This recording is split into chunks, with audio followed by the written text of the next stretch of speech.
Mr. President, first, I ask unanimous consent that Sergio Plaza and Lauren Erickson of my staff be granted floor privileges for the duration of today's session, and that Katrina Rogachevsky be granted floor privileges for the duration of this week. Without objection. Well, Mr. President,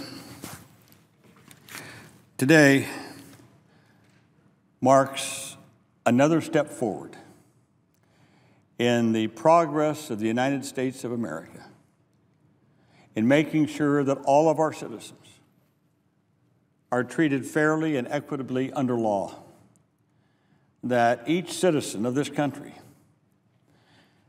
will know that he or she cannot be discriminated against because of race, religion, sex, national origin. That's all covered in the Civil Rights Bill, 1964. Then in 1990, I was proud to stand here at this very desk when we took another step forward, when we said that we're going to extend civil rights to cover people with disabilities. Today, I stand here to mark another step forward, when we declare that we'll have the vote later on proceeding to the debate, but we start it now to end discrimination in employment because of a person's sexual orientation. It is a huge step forward, one too long in coming, one too long in coming. I was here in 1996 when we voted on ENDA, the Employment Non-Discrimination Act, the bill that's now before the Senate floor. And we lost it by one vote, 50 to 49. That was a dark day. We've been trying to get it up ever since, and finally we've done it. And I'm proud to say that we got it through our committee, the Help Committee, this summer on a strong bipartisan vote, and now we have it now before the Senate. And so people should understand this is a momentous day. Again, in the development in our country of ensuring that every person is recognized for their individual worth and for what they contribute to society, not for what the color of their skin or their race or their religion or national origin or whether they have a disability. Today we say, and also we're going to make sure you can't be discriminated against because of your sexual identity or who you love. ENDA, the Employment Non-Discrimination Act. So it's been 17 years. President Ted Kennedy was chair of this committee. He brought it to the floor in 1996. It was just, again, one vote shy of passage. In the meantime, in those 17 years, the attitudes in this country have changed dramatically, about the rights of gay, lesbian, bisexual, and transgendered Americans. I think in a nutshell, the vast majority of Americans believe that individuals ought to have the right to earn a living free from discrimination, to be judged on their performance in the workplace based on their talent and their ability and their qualifications. Interestingly enough, since 1996, 17 states, including my state of Iowa, have passed legislation that includes basic employment protections for all LGBT Americans. I will use that acronym or those letters to explain that lesbian, gay, bisexual, and transgendered Americans. 88% of Fortune 500 businesses have included protections in their non-discrimination policies, as have the majority of small businesses. Over 100 major businesses, including pharmaceutical companies, technology companies, banks, manufacturing companies, chemical companies, have announced their support for this bill. In fact, there's polls that show that 8 out of 10 Americans already believe that discrimination against people because of their sexual orientation is already illegal, that it's illegal to fire someone for being gay, for example, or for being lesbian. So why are we here today? 23 years ago, I stood here at this desk as the manager of the bill, the Americans with Disabilities Act, again, to extend non-discrimination clauses, civil rights bills to people with disabilities. A lot of people at that time said, what's the problem? What's the problem? Well, here's the problem in a nutshell. Let's say that you are a person of color. Let's say you're an African American. Or it could be a woman. You could be Jewish or Catholic or anything else. And let's say that you went down to apply for a job for which you were fully qualified. And the prospective employer said, nah, I'm not going to hire any African Americans. I want black people working there. No, I'm not going to hire you. You're Jewish. Get out of here. You know what you could do? You could turn right around, walk out the door, and go down to the courthouse, and the courthouse door is open for you. You go into that courthouse and take that case to court. 23 years ago when I stood here, I said at the time that up until that day, up until the president signs into law, if you're a person with a disability and you wheeled your wheelchair in there and you were qualified for the job and the prospective employer said, get out of here, I don't hire cripples, and you went down to the courthouse door, it was locked. The courthouse door was locked. You had no recourse under law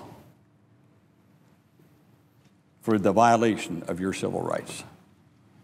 That is true today of gays, lesbians, bisexual, and transgendered Americans.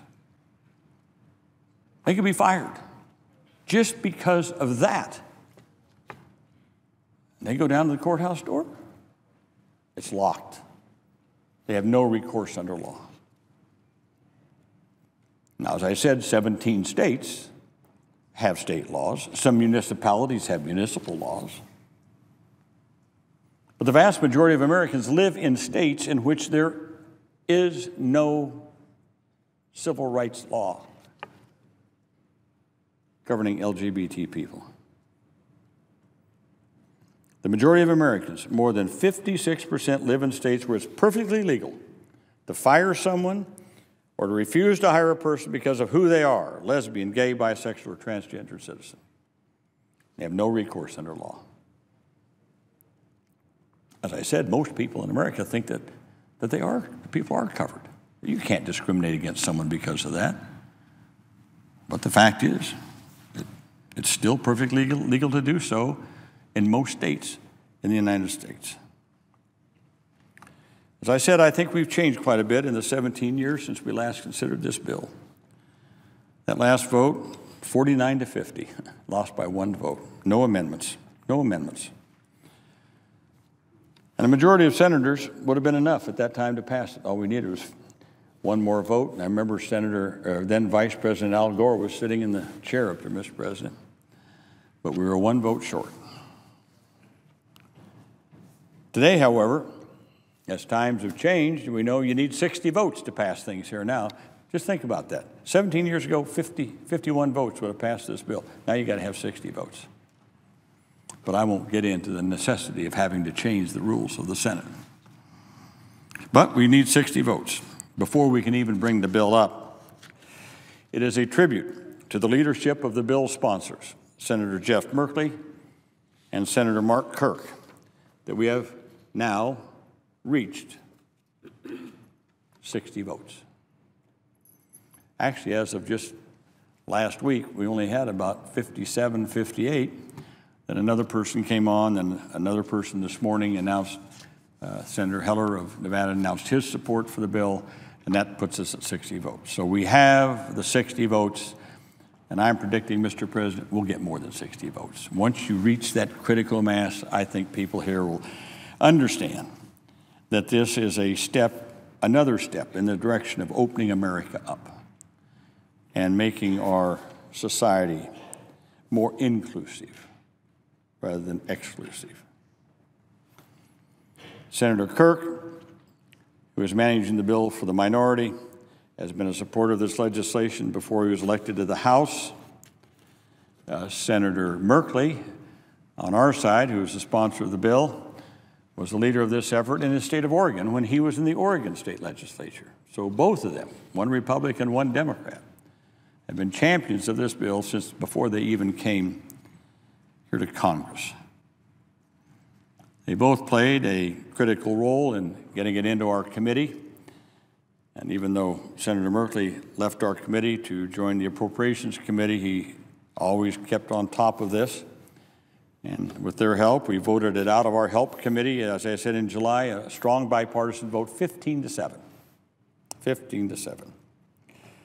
And I want to thank the present occupant of the chair, distinguished senator from Connecticut, for all of his help and support for getting this bill through. And we had the support of 3 members, I said, of the minority. 15-7 vote. It was a great vote. So, Mr. President, despite the passage of laws at the state and local levels, discrimination in the workplace continues to be all too real. 42% of lesbian, gay, and bisexual workers report having experienced some form of discrimination at work.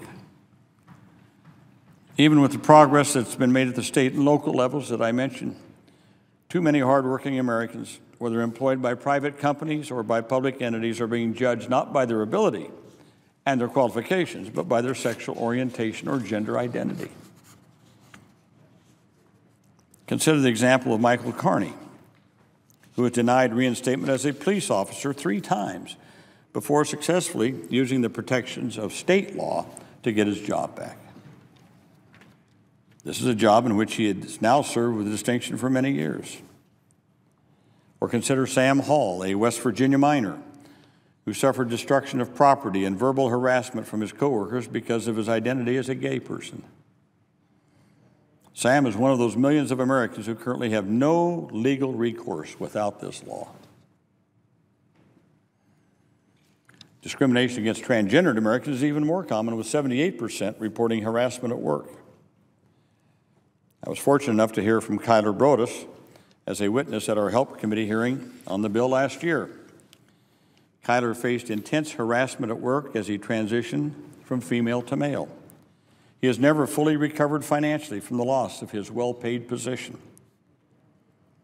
Allison Robinson also provided written testimony to the committee regarding the painful separation from her family that she endured because of financial hardships while she searched for her first job as an openly transgendered female. Again, too many of our fellow citizens are being judged not by what they can contribute to the workplace, but by who they are and whom they choose to love. Unfortunately, we can cite countless cases of bigotry and blatant job discrimination based on sexual orientation or gender identity. Equal opportunity is not just an abstract principle or a matter of statistics. Every day, decent, hardworking Americans are being hurt by this form of discrimination. So it's been almost 50 years since we first took steps to eliminate discrimination at work.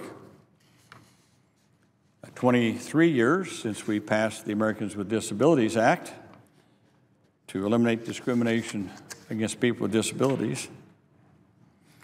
And we still have a long way to go. But our country is a far better place, far better, because of laws against discrimination based on race and sex and national origin and religion and age and, yes, disability, among others.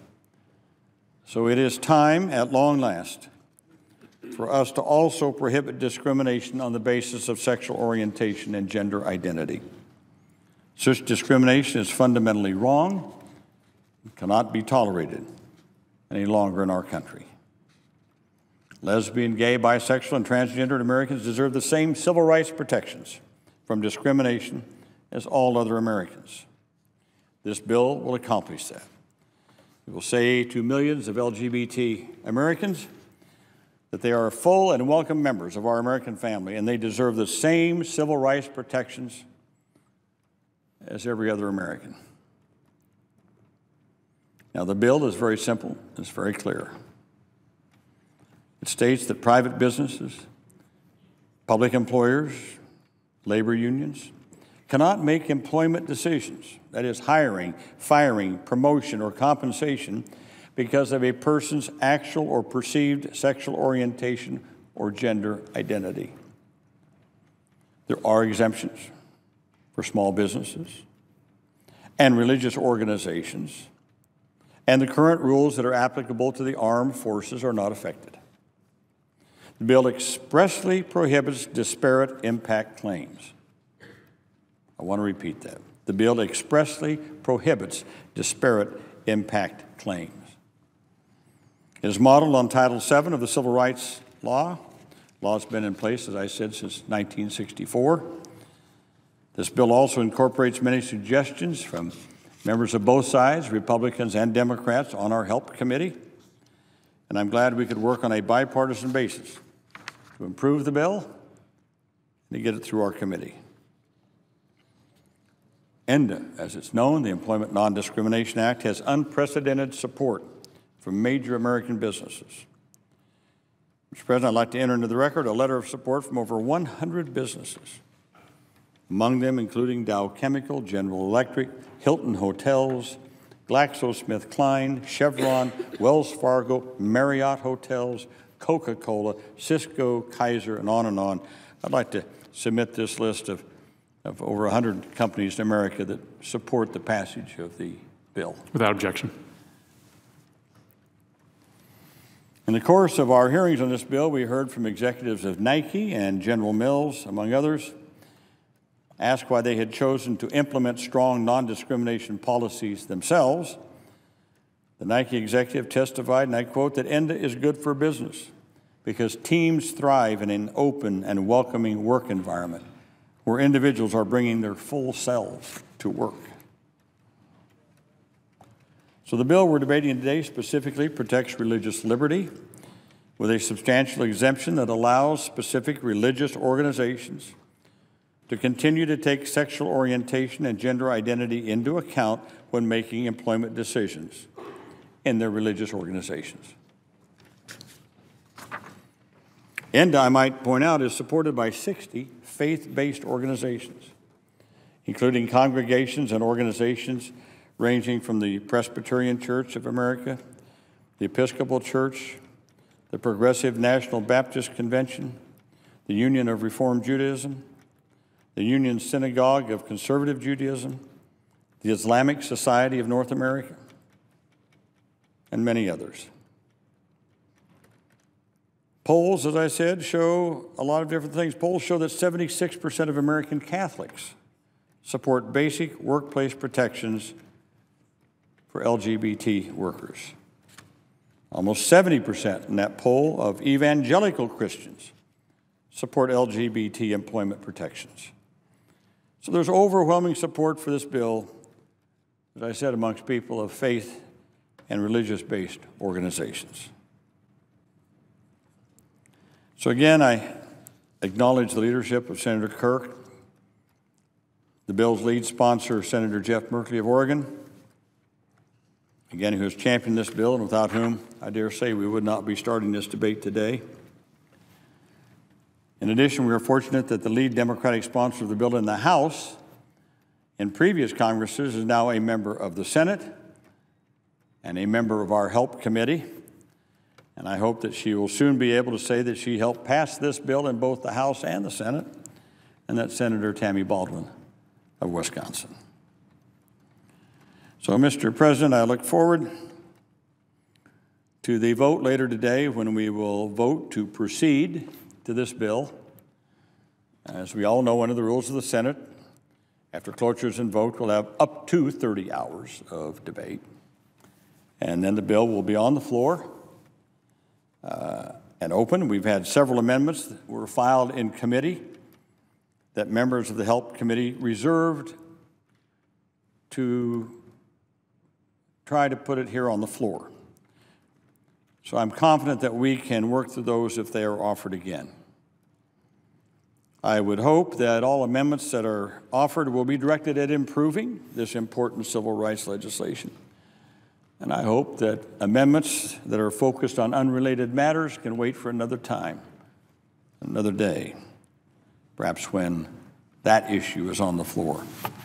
This is just too important. This major step forward in expanding our concept of civil rights laws, too important to be dragged down by spurious amendments that have nothing to do with the bill whatsoever. And so I hope we don't get bogged down on that. Mr. President, as I said, it's been a long time coming for this bill. When you think about it, 17 years ago, we voted on it, lost by one vote. Attempts have been made periodically to get it back up again, and it just never happened. But now we do. And we reported it out of committee, as I said, with a good bipartisan vote. It's a critically needed bill. It's common sense legislation. It has overwhelming support from corporate America, from religious groups, from small and large businesses all across the country. As I said, 8 out of 10 Americans already think it's the law. So let's make sure that those 8 in 10 Americans who already think it's the law will now know that it really is the law. And we can pass it, send it to the House. Hopefully the House will pass it and the President will sign it into law as soon as possible. No American